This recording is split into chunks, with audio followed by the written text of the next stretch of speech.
Greetings, you've landed at the VUC, IP Communications and VoIP Community. We would like to thank Simwood.com for their support. Simwood can turn you as a developer into a telco. Our hosted PBX is from OnSIP.com, and you can go to GetOnSIP.com for a URL people can click to call you. We've been privileged over the last 5 years to be using the best conference bridge on the planet. Yes, I'm talking about ZipDX.com, full color, full featured, full HD conference bridge. Our website, vuc.me on the webs, hosted by Bluehost.com. And our worldwide local rate dial-ins are from Voxbone.com. I love the fact that we have a .com boom when we read off all those .coms, except Astracon.net, which we're going to get to in a second. Hey, there it is, Astracon. How ironic is this, right? We're going to feature live from Cluecon and talk about Astracon. We even have the man here. Let me show this beautiful, resplendent in his plaid shirt, and he's with Brian K. West, who I see on the right, Anthony Mazzali, who I see on the left. Gentlemen, greetings to you. Just a quick shout-out for Astracon, as I said, 27th to 29th of September 2016 at the Renaissance Glendale Hotel and Spa. I wish I was in that spa right now at the steam room, and I'll bet some of you guys do too. Not me. You wish you were. All right, never mind that. No, forget all that. Let's move right to live Cluecon and the gentlemen who are going to fill us in on how everything's going and what's happening there. Well, everything went excellent. You guys missed out. We've had awesome internet this year. We have a 300 by 300 megabit connection brought in by Windstream business-only broadband here in Chicago, and it allowed us. We've burnt 2 terabytes of data in the last 3 days. And we didn't rate limit anybody, so everybody got to use it and abuse it, and it held up nicely. And what else did we have? We had the most presentations ever. Most presentations ever. I'm a little shell-shocked days, from it all. 9 a.m. until 6 p.m. every 30 minutes with nothing in between except lunch. Yeah, and pretty much stayed on schedule for the first time. We had a little bit on the last day run behind, but we stayed pretty much on schedule this year in the correct order. And record attendance. And record attendance, yes. Oh, there's Matthew. Hurrah! Hello, everybody. Yeah, Matthew did a demo up on stage here as well, a couple. The first one crashed and burned catastrophically for reasons still completely unknown, and then the second one... We're very proud of you, Matthew. Oh, thank you, James. Your sponsorship check will be in the post. So yeah, we're here on the last day. We've got an OpenSWITCH training and a FreeSWITCH training. David's attending the FreeSWITCH training to get a little more familiar with FreeSWITCH. Then, what is FreeSWITCH? Can you remind us, in case the viewers don't know? You can't say that, Randy. You just did, didn't you? Because you're just doing it to get a reaction, aren't you? Well, for those that don't know, it's a multi-platform, multimedia switching engine. It does voice, video conferencing, audio conferencing, wideband, full band. It has a full WebRTC stack on board, and it's available at freeswitch.org. And you do a conference every Wednesday, is that right, at 12 noon Eastern? Cluecon Weekly, every Wednesday at 11 Eastern. I think we've had Matthew on at least once. I think we're going to have David here attend. Yeah, myself and Matt John were already on, but we're happy to come back. We're going to have him come back. And this year, Kathleen, Sharon, and myself will be attending Astracon. So it's going to be a little more free switchiness there. I think it's worth mentioning that there's a lot of interactivity and interop, you might even say, between the different communities because, first of all, although I met you in the legendary meeting on IRC, Brian, in the Asterisk on the Asterisk channel, we did meet for the first time. I can't remember which one at Astracon, and you meet all the different people at both. And I regret, really, I'm in the United States now, and I priced coming to Chicago But because I'm in a small city, it costs almost as much across the Atlantic. It just was not going to happen. So sorry about that. But I'd love to go to one before I leave this mortal coil. So we'll see what we can do. That's a weird bucket list to have, Randy. It is, isn't it? It is, isn't it? But I've done almost all the rest. So we're going to be having the next year, the 2017 Cluecon here at the same hotel, the Swiss Hotel in Chicago. Which has been great, isn't it? It's been an awesome venue. There were some complaints about the Wi-Fi for guests. That's in the hotel rooms. Yeah, right. I know. So that upstairs, I'm not responsible for. The Wi-Fi actually works incredibly well downstairs. The fact that we got 20 simultaneous video conferences coming in, the Wi-Fi there to do dangerous demos worked. Perilous presentations. Perilous presentations. Copyright. Explain that to me. So, 20. So, Matthew, Video explain what you demonstrated. I just want to know because I feel like I've missed out terribly. No, it wasn't very exciting. We were just showing off the mobile WebRTC stack that you get in Vector these days, talking through to the FreeSWITCH based MCU. And for the Perilous presentation, we asked as many people as possible to go and dial in. I think in practice we got 9 up on the Mosaic, a couple from mobile and others from London and people in the audience. But it held up incredibly well, so huge kudos both to FreeSWITCH as well as the Wi-Fi for managing to withstand a reasonable attack from everybody trying to dial in. And I feel left out. You didn't ask me to join in too, because I could have come with at least half. But we had a slight miscommunication, and so I do apologize. Right. Very quickly, can I ask each of you what your most notable presentation from Cluecon 2016 was and why? Anthony, you better go first because you're the chief. What was your most notable presentation? It was the WebRTC Roundtable featuring engineers from Microsoft and some of the other people in the WebRTC community having a long discussion about all the different things that are coming in WebRTC and the nitty-gritty of it, rather than a lot of talk is usually done about the things you can make out of WebRTC, but this was all about the actual act of creating the stuff. So. Okay, and who was there? Hit us up with some names. We had Bernard from Microsoft. Yeah, we had Bernard and we had Robin, but they were both on remote video. Then we had 2 other guys from Microsoft that they brought with. Shinjin, and the other guy's name I One last guy I can't remember. But in person we had Phil Pinky, otherwise known as Fupo usually, right? Yeah. And Chad Hart. And then we had me. You're the most important person. So what this means is that WebRTC, from a Microsoft direction, is all systems go at the moment then? Yeah, we actually debuted the fact that Microsoft Edge works with our virtual communicator, and we used it. Yay! Excellent. And there was a multi-browser demo, wasn't there? There was, and Safari with the Timesys plugin. So it's getting there. Now you can use a lot more browsers. Yeah, starting last Thursday, I started working on it, and we switched over to Adapter.js so that we could have more portability. Any provisions for links? With an X? You know, we should do that. There should be like a links plugin that fires up, you know, some arcane chain of video handling. You know, it's a great do that. Great project, isn't it, for a beginner maybe? The links now, so it's not even that much of a joke. Go into like a regular terminal, like boot a Linux box up to the terminal. You can go into video mode on links.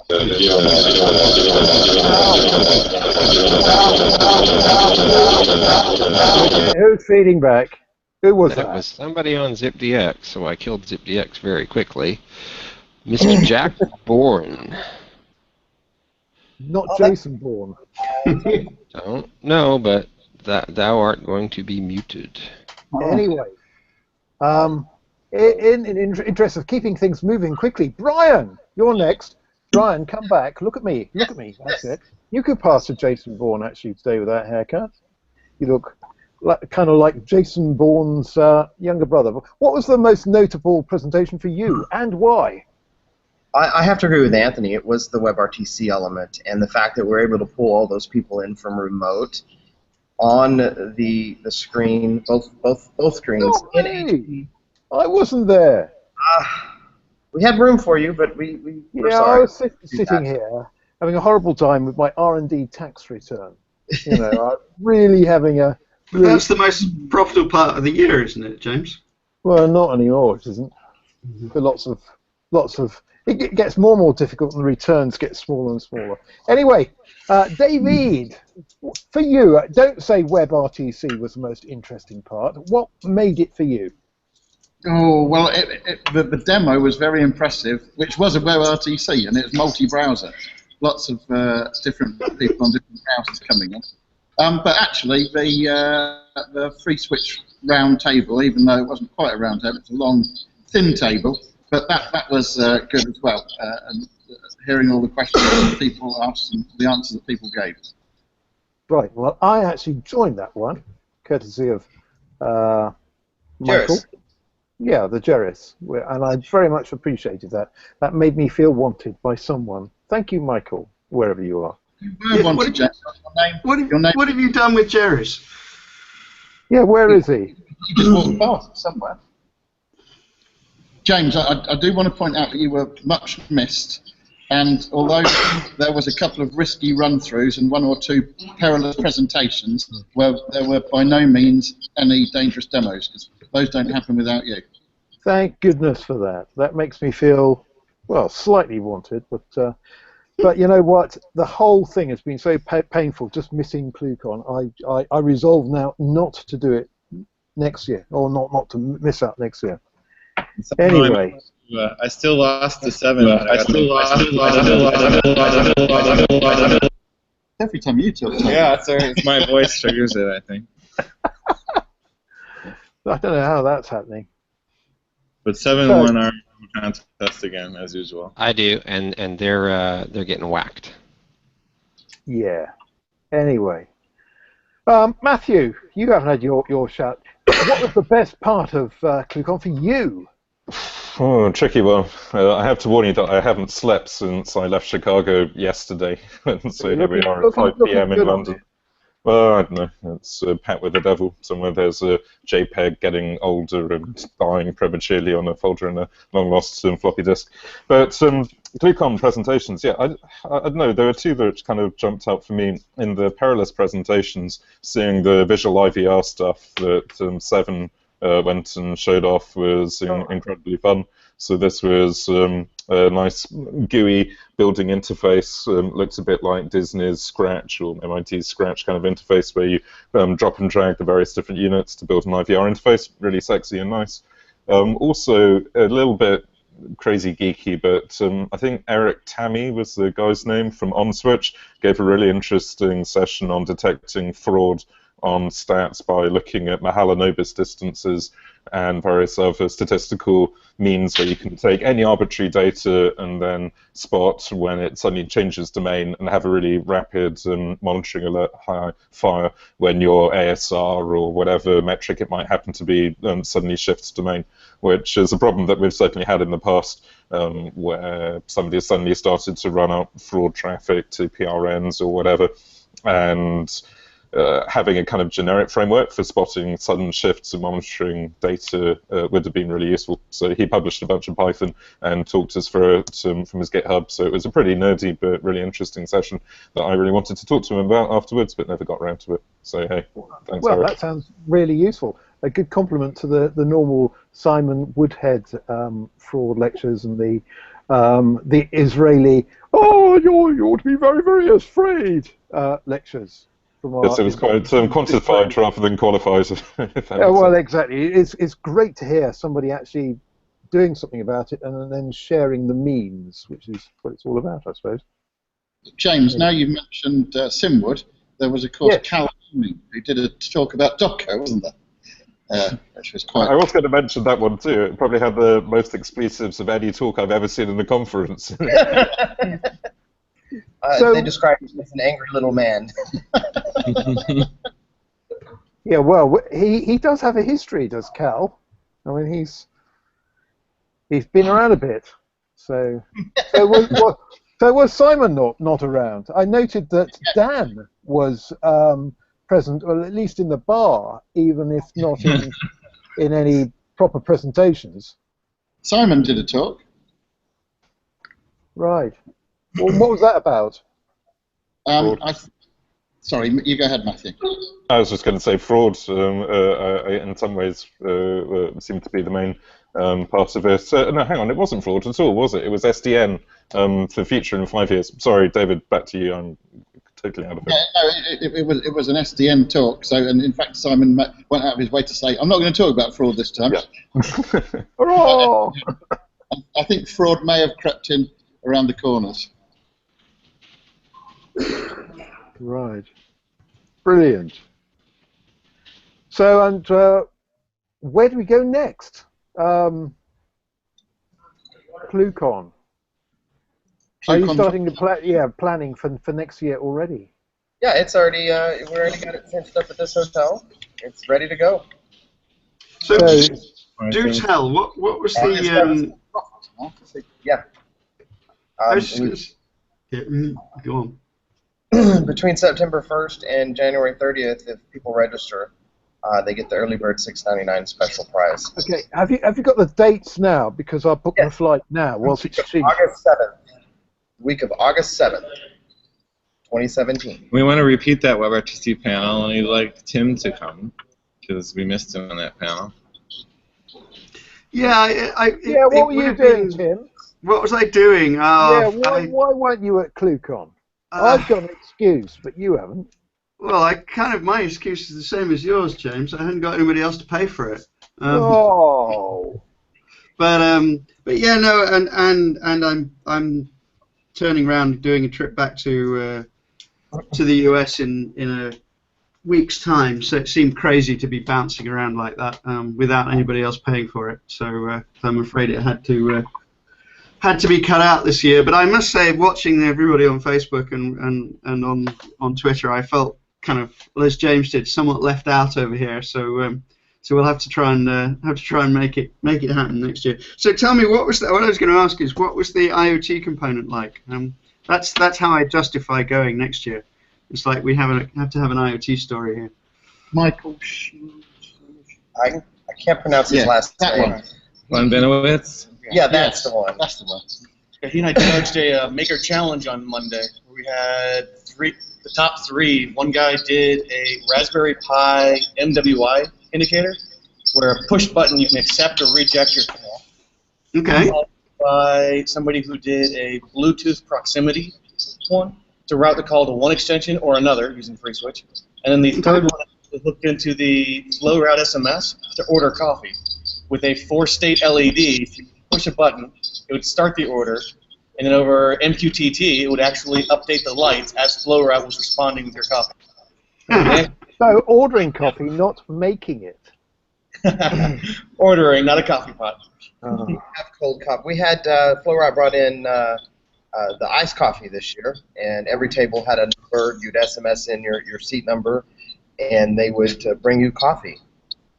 You know, I think there's an IoT project in Is My Coffee Pot, and we need a protocol for it. Is My Coffee Pot available, and what's the status of the coffee pot? And need special error messages in case you happen to hit a teapot by accident. Yeah, and if you have a protocol, you definitely need a protocol droid. So. You know, there is actually an official HTTP error code for I am a teapot. Look it up. Really? There's a 40 something. It's worth writing something specifically to make use of that, isn't it? It's old. Cambridge put it in about 10 years ago. I'll look it up. Trojan coffee machine, Trojan room. I used to have lectures right next to it, and I think it's 418 from memory, and the risk of completely out geeking. Excellent. You see, I'm not making this up, which everybody else assumes I am. So I think it's great. Yes, it's 418. You're right. Well done, Matthew. And you still haven't slept on. How do you not sleep on flights? I have to say, I think that there's like a JPEG or a GIF somewhere which is aging like the portrait of Dorian Gray, except it's like on an old 3.5 or possibly 5.25-inch disc somewhere, which eventually I'm going to plug it in, and it's just going to be this horrible wizened wreck, and then I die of a stroke. Don't joke about that. I have a 5.25-inch disk drive with a digital image of me on it somewhere, which. Whatever you do, don't look at it, James. That's all I'm saying. It has hair and a waistline. Oh, so you might have just discovered eternal youth for the image on the floppy disk. Meanwhile, okay. Just for info, look, I am really trying to book a flight now for next year, but the latest sale British Airways will sell me is Wednesday the 2nd, so I'm going to have to wait a couple of days. But I'm not going to be left out again. And Brian's gone. That comment was from Brian, and he's gone. No. Anyway, we should be honoured to have had Brian and Anthony and William as well lurking around in the background there for as long as we had them. But still, I'm burbling. Yeah, we didn't quite get around to having Mira and Zoa down there, but they were supposedly coming down. So hopefully Brian will reappear, and Zoa and Mira as well. Yeah, we want Mira, don't we? Oh, yes. Mira, Mira on the wall. Oh, God. Do you know, I imagine she's probably heard that before. Once or twice. Mm-hmm. Yeah, exactly. Who is the fairest Bulgar of them all? Yes. Have I told you the story the first time I met Mira? Which was many times. Many times. Oh, sorry, very, very boring. So, whilst we've got you on, Matthew, can you just update us? What is the latest new and exciting stuff in the Matrix camp? Oh, as you asked, James. As it happens. Well, we're basically rushing to get a mainstream release of Vector out. So Vector is the glossy mass market kind of killer app that is kind of trying to showcase Matrix as a protocol. For anybody who doesn't know what Matrix is, it's a new open standard that we've written for decentralized communication. It's based on HTTP, so all of the web developers can go and put together messaging and VoIP and IoT stuff without having to think. But the really fun thing is that there are no single points of failure or control in Matrix. If you talk to people split across multiple servers, then the conversation is stored equally over all those servers. So there are no silos, and by its very nature, it basically busts open silos and defragments them and links them together. So I mean, that's the Matrix thing, and Vector is this collaboration app that has got voice conferencing and video conferencing thanks to FreeSWITCH. It's got the instant messaging and file transfer and all that good stuff in there. And we launched it, I think we spoke about it on VUC a few months ago in June in San Fran, and now in September we're gearing up to really trying to push it to the mainstream. So we're trying to go for a 1.0 release on it, get it out of beta, and lots and lots and lots of work is going into rejigging it, both technically fixing up embarrassing bits of the UX to make it more sexy and more like Slack or WhatsApp, as well as trying to get the kind of marketing side of things together to tell the world that there is a proper contender on the block. So that's how we're spending our time these days. Can you just very quickly remind us how to get the beta version of Vector, like I have? Sure. I mean, if you go to vector.im, then there's a nice little website there which will point you through to the iOS store, the Google Play Store, and also the F-Droid store for anybody who does not believe in Google and wants to be able to run a pure open source Android operating system on their Android phones. And that will get you up and running. And as of next week, that will have the mobile WebRTC client in it, complete with the conference calling functionality that will patch you through into a FreeSWITCH if you want to have multi-way MCU mosaics. Brill. And where are we with FreeSWITCH and Matrix at the moment? So we're using FreeSWITCH for the MCU conferencing, and it's working relatively well. We're hitting a couple of problems with performance on really lossy networks, especially for video quality. And so, in fact, I meant to speak to Tony and Brian and Mike and people in Chicago about how best to get some more video resilience in there. We're trying to work out how much sort of rapid keyframe request is happening, or whether we're doing slices or other kind of video error concealment and error correction techniques. But strangely enough, they seem to be throwing this amazing conference and didn't have that much time for doing tech support. So I'm sure I'll have the chance to catch up on folks on IRC or Matrix to find out more about it, because we really want it to work nicely for people on really horrible mobile connections. We're going to have to talk to the browser people about that too. Yeah, absolutely. Oh yes, that was we had Randall Jessup from Firefox. When you were asking about who was on the panel, he was there too, which was nice. I think Firefox team is more responsive to development than Chrome. They're a little easier to find. You just jump in their IRC channel, and they're all there, and you can talk to them anytime you want. And they like to do experimental stuff. Hang on, I'm going to have to get all cynical on you here for a second. And what? Somebody easier to reach than Google? Okay. Sorry. Exactly. Yeah, in the shit Chrome broke this month, I find myself unable to do some certificate wrangling that I used to be able to do. Chrome is in the ugly situation now. The release version of Chrome has this interesting thing where every time you start it up, it creates a new certificate for WebRTC, whether you want it to or not. So they changed the API so that it knew how to do this, and they didn't change the API so that you knew how to stop it.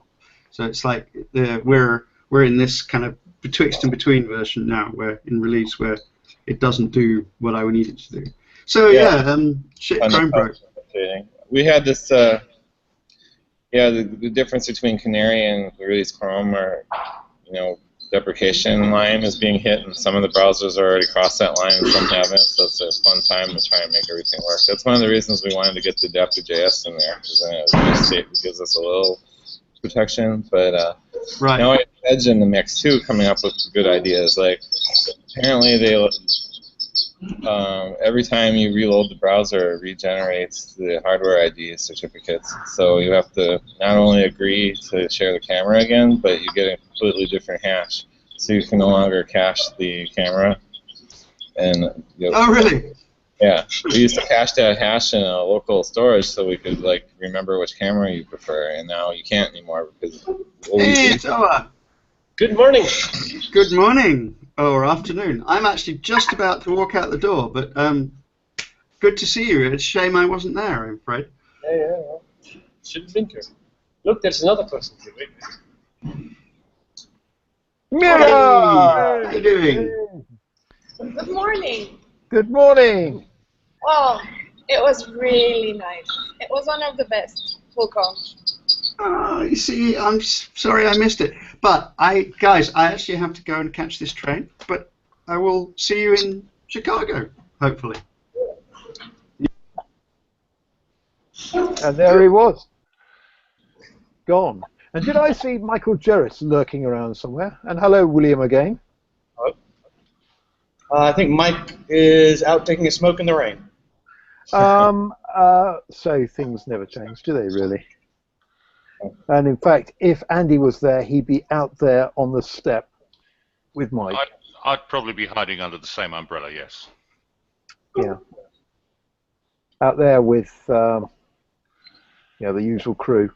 And somebody who we haven't seen anything of apart from in slightly blurry photos from bars is Mr. Dan Lane. Did he actually make it to any presentations this week? Yeah, he was. Maybe one or two. He was still relatively sober at 2 a.m. last night. I don't know about after that. Because not much later. That was probably the line when, but he was still coherent when I first when I went to bed. Yeah, he was still sober after 2 a.m. because then he realized that a neighboring bar was still open and made poutine.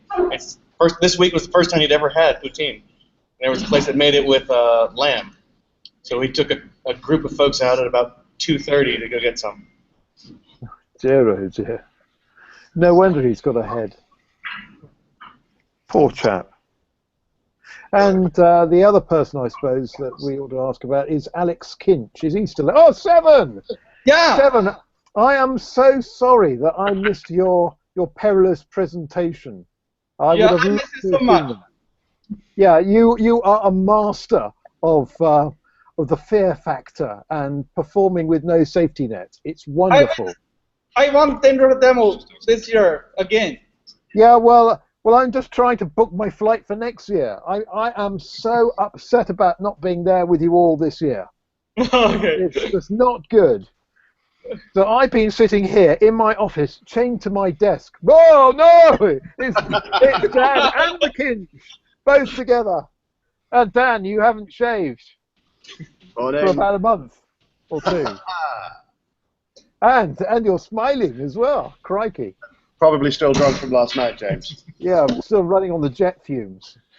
These two are the singers, by the way. These guys are about to give us a rendition of a Pink Drink song, I think. Is that right? Really? No. They would have last night. No. Fun fact for you, I have already sung this Cluecon. In duet with me, no less.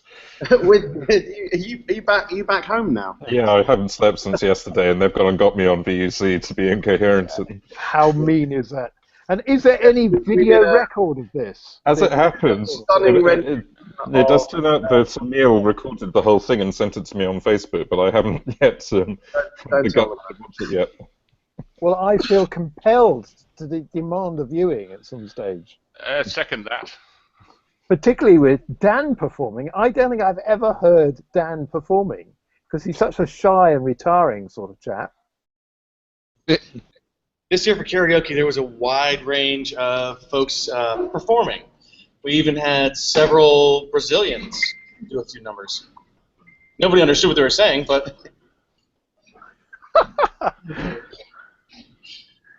Yes. Anyway. Okay, I'm going to have to drop, guys, otherwise I'm going to have a brain hemorrhage. But, well, don't have a brain hemorrhage. You're far too valuable. And who's that? Oh, that's Travis. I recognise the Jesus hair.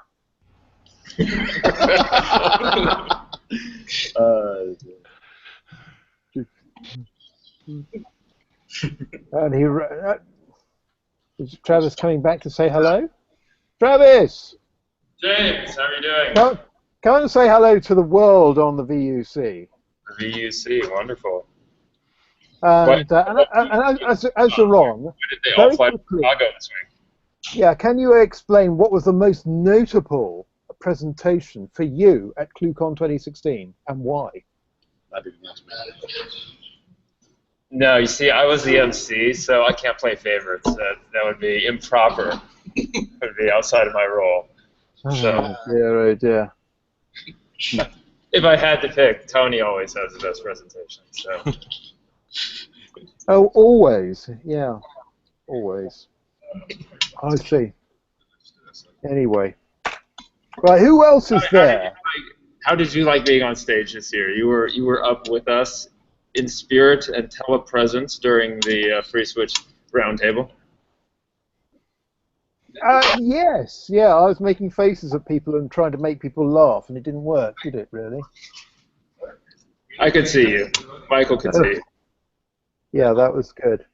Yeah. So who else that's notable is there at the moment? Was Thomas Howe around? My old buddy, Thomas Howe, was he? I don't remember seeing him now.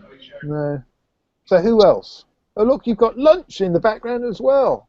Is that lunch? Or are they toolkits? Looks like a Chicago lunch to me. Looks like lunch.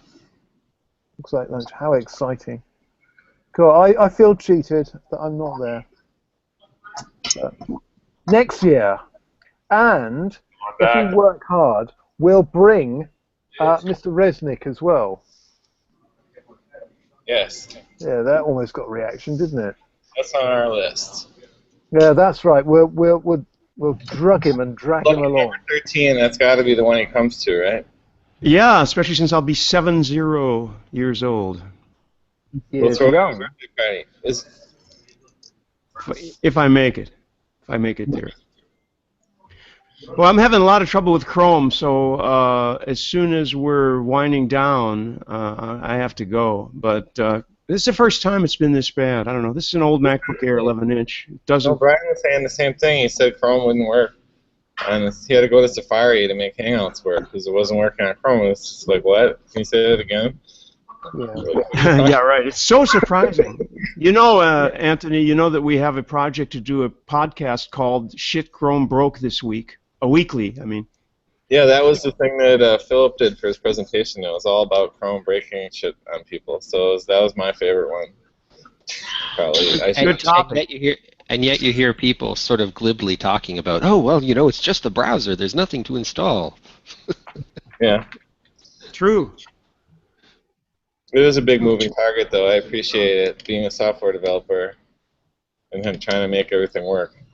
They are a massive. Yeah, no, it's all kidding aside. Yeah, I mean, it's not any person's or project's fault because everything is moving all the time. So, yeah, Chrome's a great browser. Michael has some specific issues with it. I find that people who use Windows have more issues because one guesses that for some reason Chrome, the Google staff, doesn't prioritize that development. But I could be totally wrong on that too, but it's an impression I have.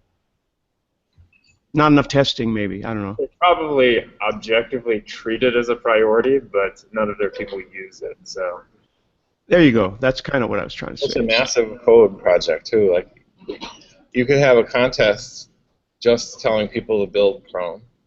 Like maybe we'll do that next year. A year ago, wasn't it Facebook, in order to improve their Android client, took away a bunch of their engineers' iPhones and made them use Android phones in order to get them to prioritize the Facebook client for Android as something significant? Yeah, I heard about that. That makes sense, I guess. It does. Of course, they may all just have gone to the Apple Store right afterwards and bought their own iPhones. You know, in business school, they call that empathy training.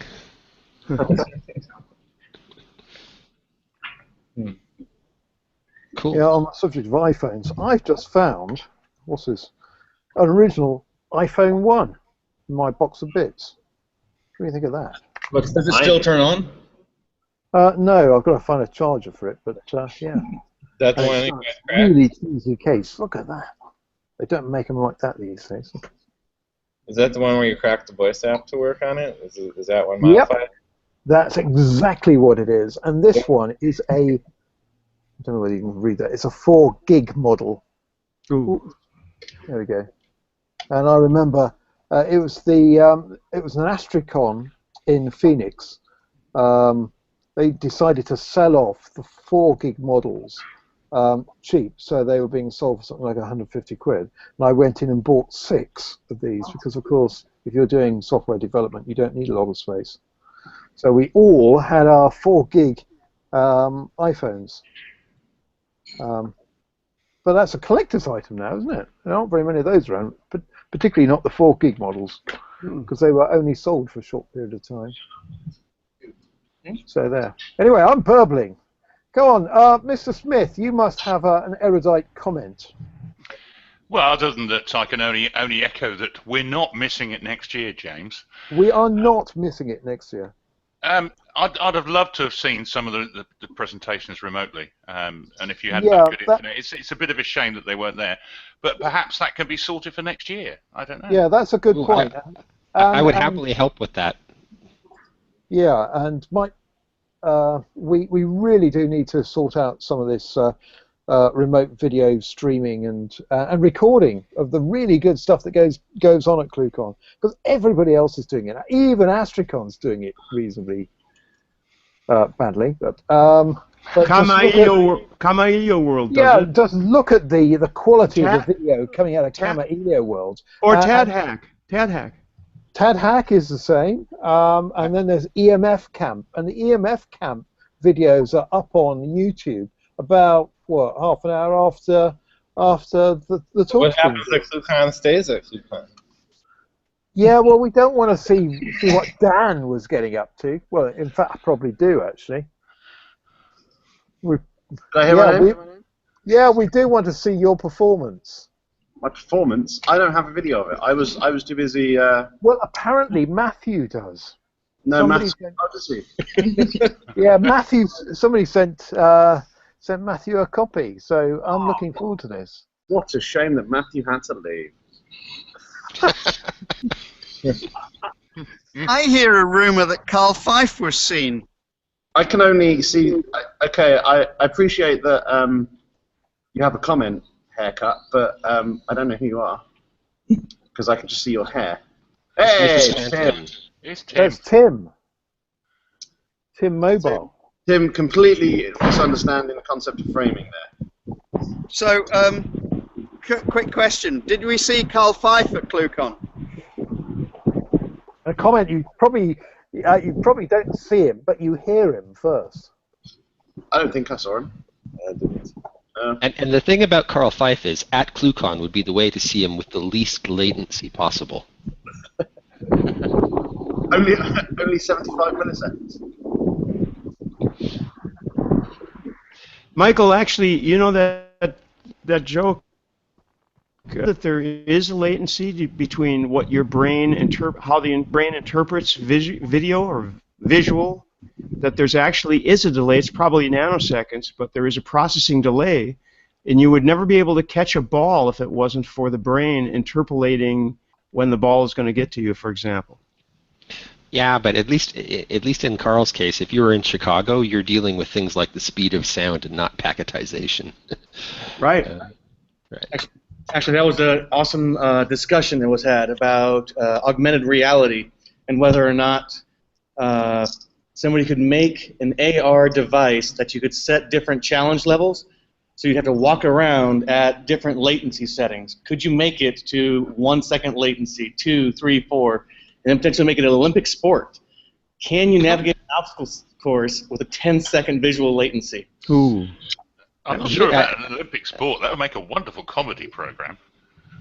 Long ago at an Astracon, 2009, I was intending on giving a presentation involving some wideband audio, and I was going to use a link through an Asterisk box to do it. And it turned out that the latency made it impossible. My brain just couldn't handle the, 60 milliseconds or something that was in there. It is challenging. Yeah, 60 mils is a lot.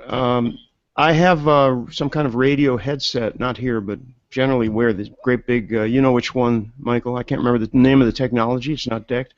But that thing, I can hear myself back, but the latency there of that signal is probably just a couple of milliseconds. So it just sounds like, I could be singing an Elvis tune. It's got that kind of echo on, slapback echo. You can deal with that. I have to ask a question of you guys, since I saw the tweet, but I wasn't able to see the presentation. And what did Ben Klang manage to do with an echo? And did he actually get a phone call made via an echo? Has that been done? Have you guys done that? He's talking about voice recognition, and I think, and I kept asking my echo to play the stream, and it wouldn't.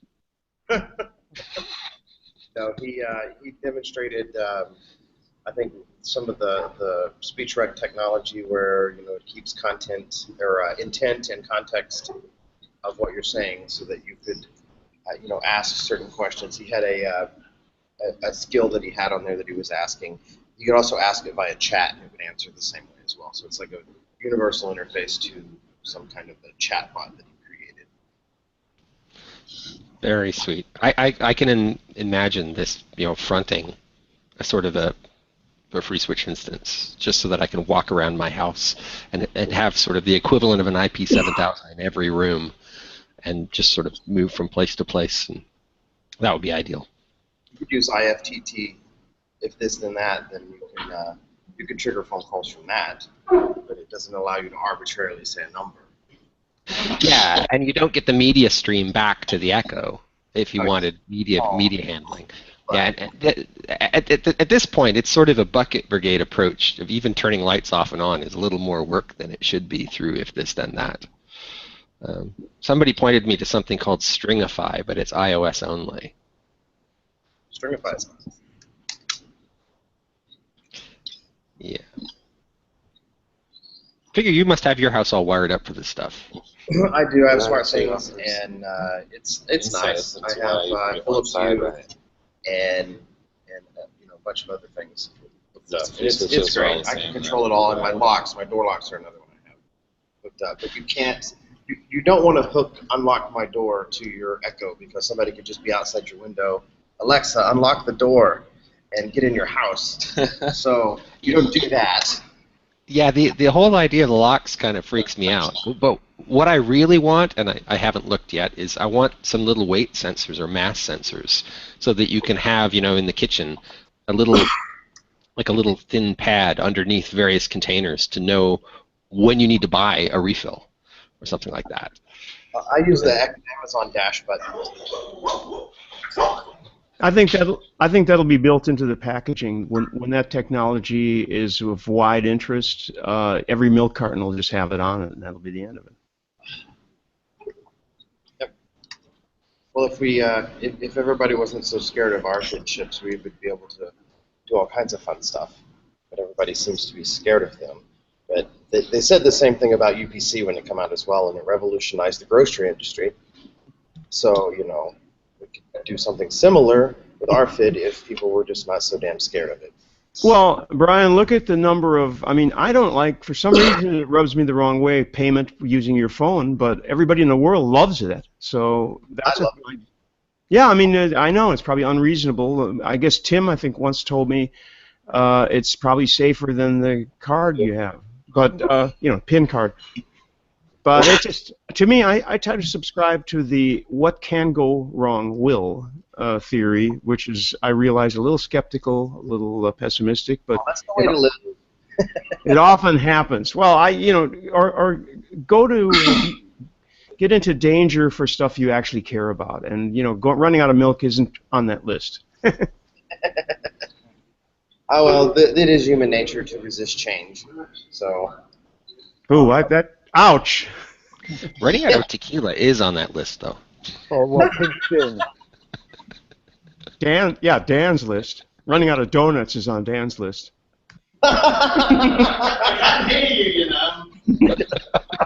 Yeah, but the distance is such that, and the cost of coming over here is sufficiently. Get out of my chair. So whereabouts are you guys in the hotel? Because Jay Binks is looking to come and join in. Right outside of Alpine, downstairs where the conference was going on. Alpine, outside of Alpine. Lunchroom. The lunchroom. He'll know where the that's at. The lunchroom. Right. Okay. Let's communicate. Dan knows where the lunchroom is. You gonna come and get onto the VC? Hey, Jay, come on up here. Yeah, there is Jay. Come on, Jay. Come on in. Come and say hello to everybody on the VUC. Hello, everybody on the VUC. Mr. Jay Binks, everybody. So what have you been up to in the last year down in the colonies?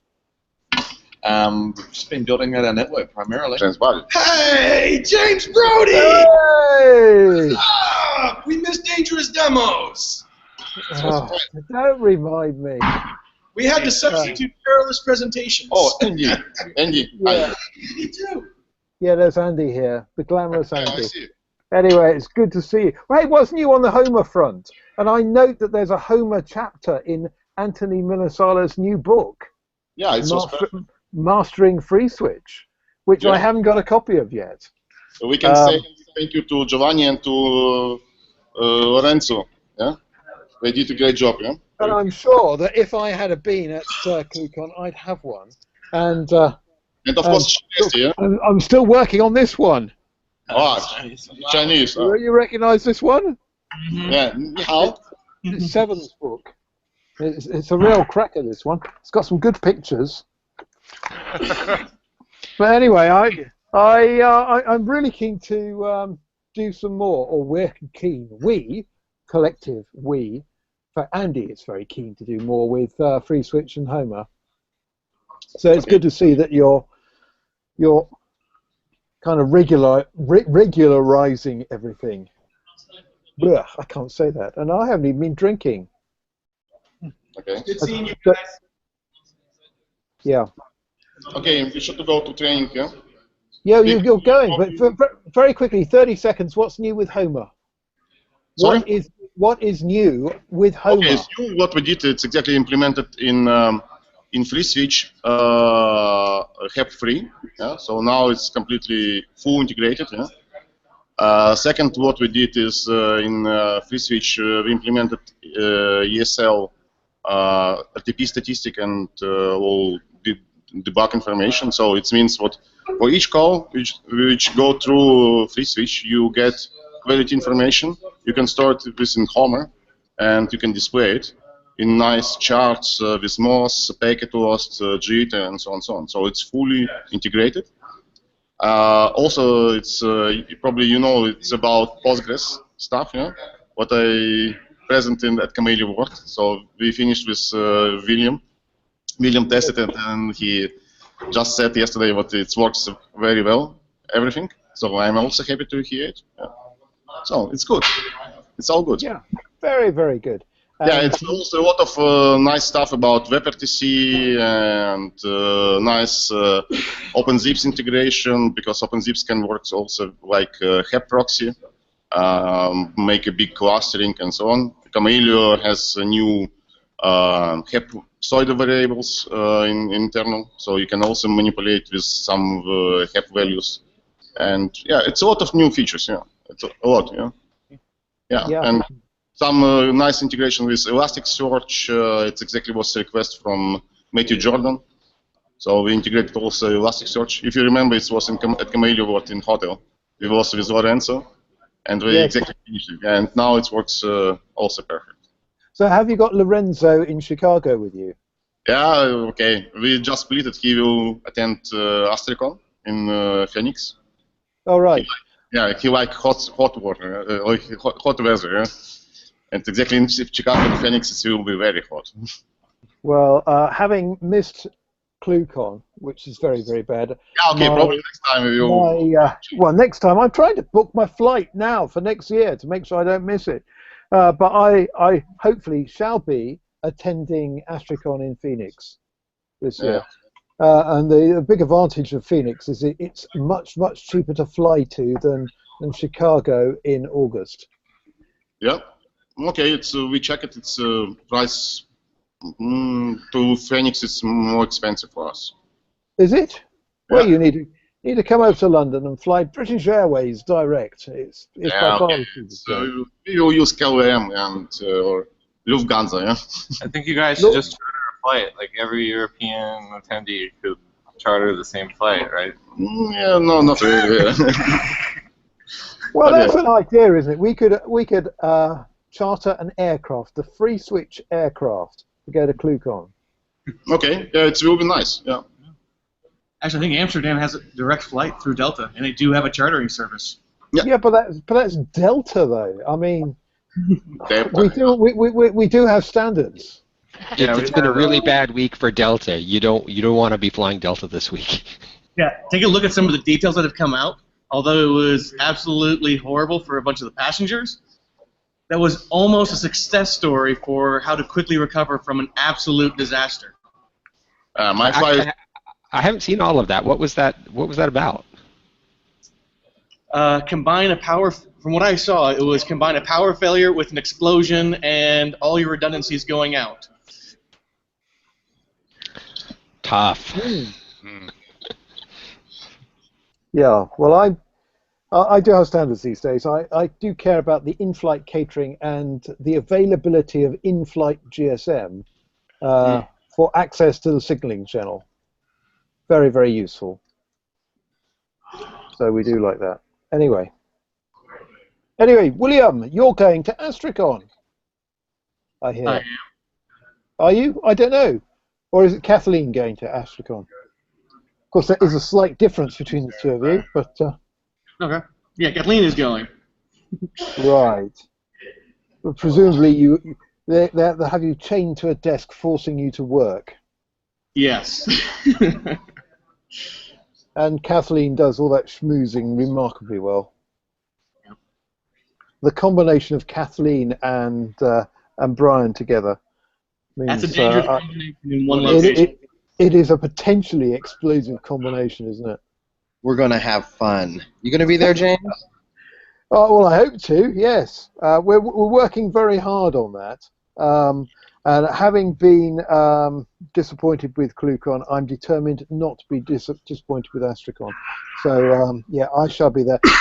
plus the fact we made the precaution of making sure that Digium did some very expensive adverts, previews, so they can't decide that Dangerous Demos is not going to happen in Astricon now because we built it up so much. Oh, and at Astricon we're going to have the main ballroom for Dangerous Demos, so we'll have capacity of what, 500-600 people in there, so that could be good.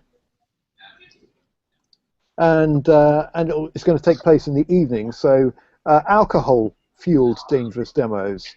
So I'll be sure to sick Sharon on you because she's coming with for your 2017 registration.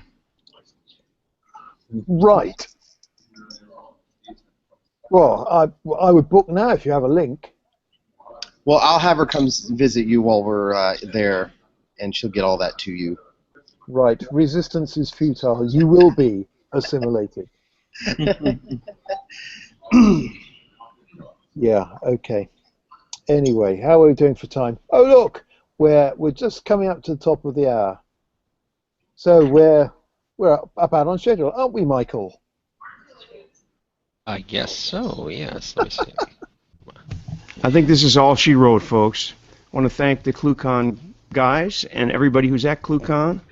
By the way, I heard Mira's voice for a second, but my video was off at that time and I had to reboot, so my loss. Is Mira still around? No. If you were Mira, would you still be around? Good question, right? Hey, Tony and Brian and everybody, William, disappointed not to see Kathleen, but she'll be at the next one maybe. Yeah, where is Kathleen? We got Kathleen and Sharon a massage for all their hard work, so they're up there on floor 42. Wait, he's giving the room number? It's floor. It's floor. Whole floor. Floor 42. Wow, floor 42. Yeah, we noticed a number of photographs coming from the presidential suite. How did that work? Our wonderful sponsor, Whitell, helped us with that. Nick, I can't remember his last name, but it's Nick from Whitell. Newsom? That's it, Nick Newsom from Whitell. I just drew Whitell. Whitell. Okay. All right, Whitels. All right, so we've exceeded our hour now, and I want to say again, thank you to everybody. Thanks to everybody who participates, and we will see you next week with I forgot what topic. All awesome. for now. Thank you, guys.